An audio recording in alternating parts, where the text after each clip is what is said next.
Shalom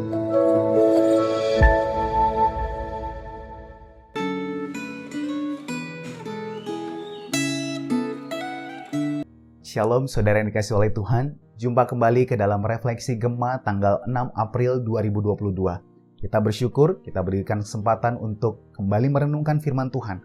Dan kiranya melalui refleksi ini, kita semakin rindu untuk mengenal Tuhan dan rencananya di dalam hidup kita.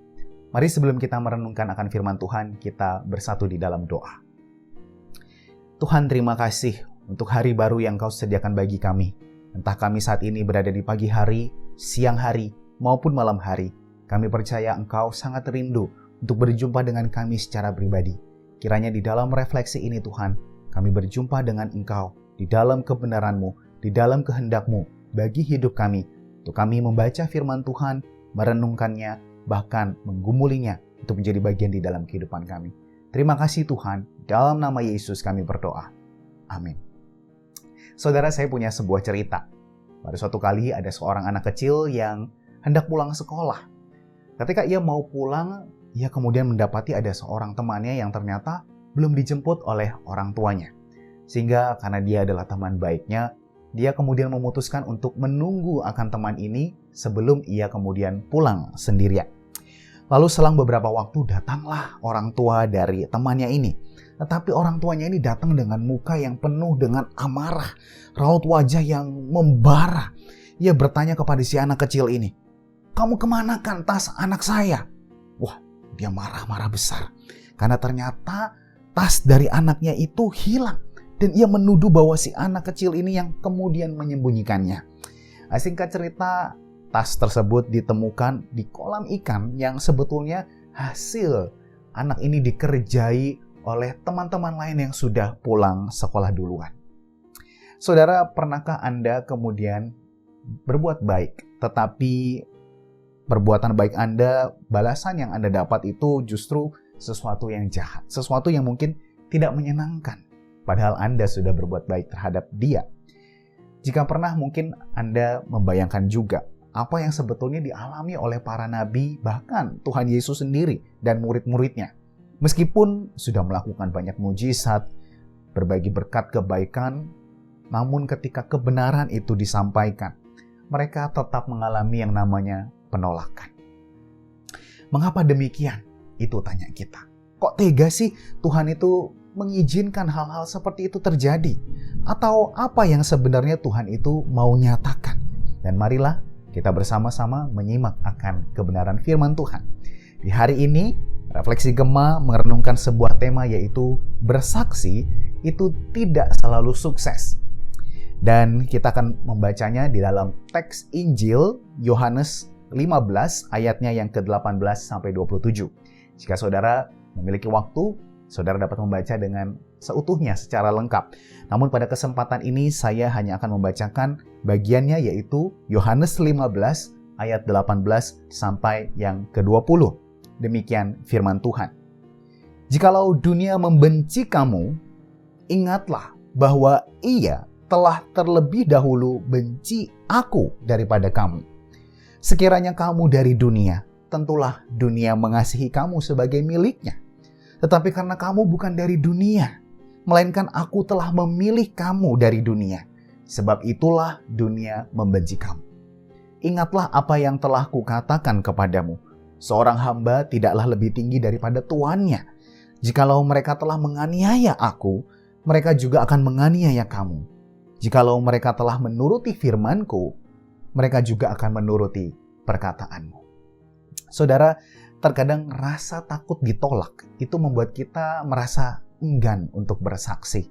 Apalagi jikalau kita punya pengalaman-pengalaman melihat tidak semua orang ternyata dapat memberikan respons yang positif terhadap kebaikan kita, terhadap segala hal yang kita sudah lakukan.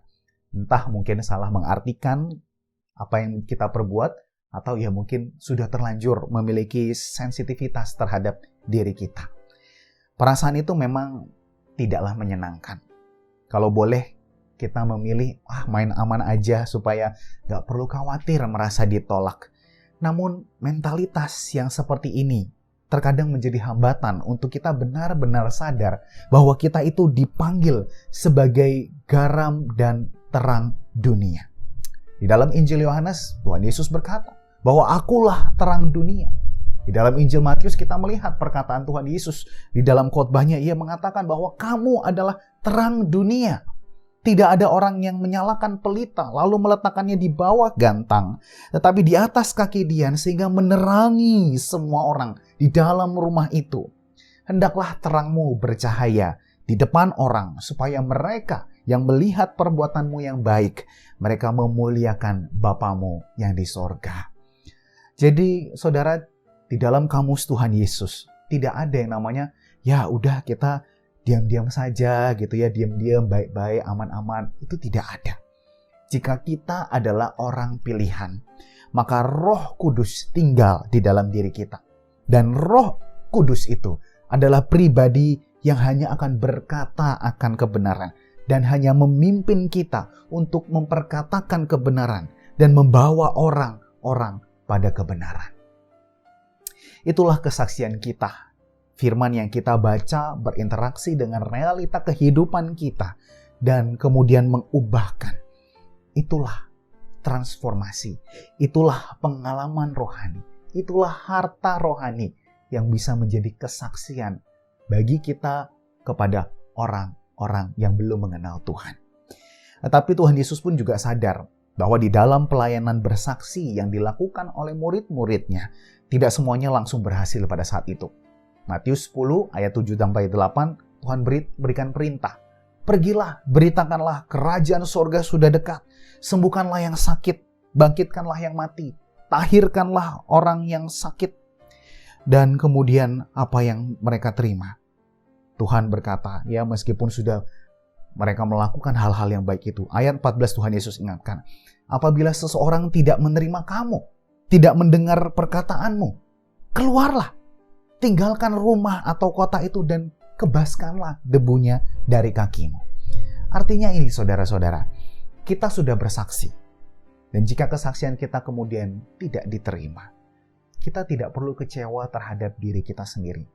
Apalagi sampai kita, aduh udah deh aku gak mau melayani lagi. Ya, jangan sampai terjadi seperti itu. Ingatlah apa yang Yohanes ingatkan melalui bacaan kita hari ini. Kalau dunia membenci kamu, mereka dahulu sudah membenci Tuhan. Tuhan aja dibenci, apalagi diri kita.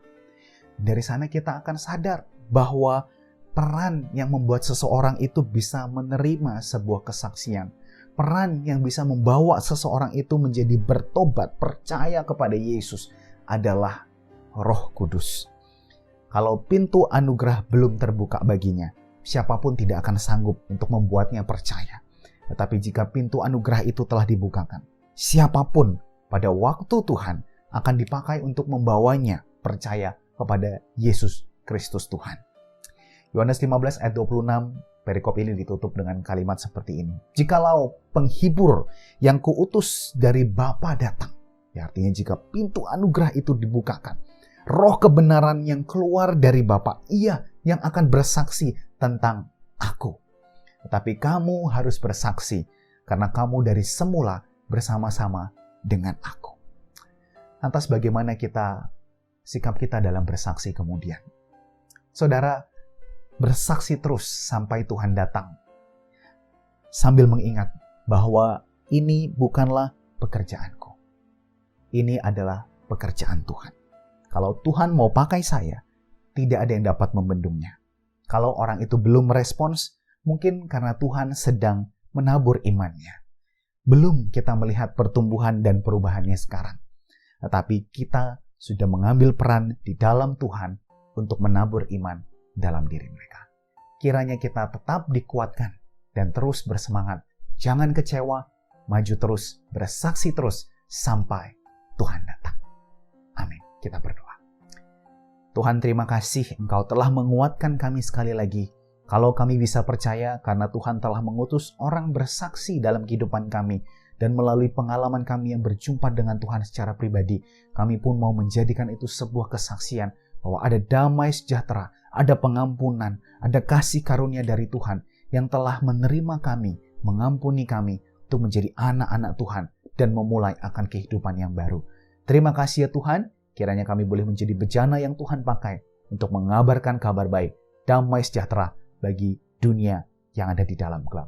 Terpujilah nama-Mu Tuhan, di dalam nama Yesus kami berdoa. Amin. Tuhan Yesus memberkati saudara sekalian.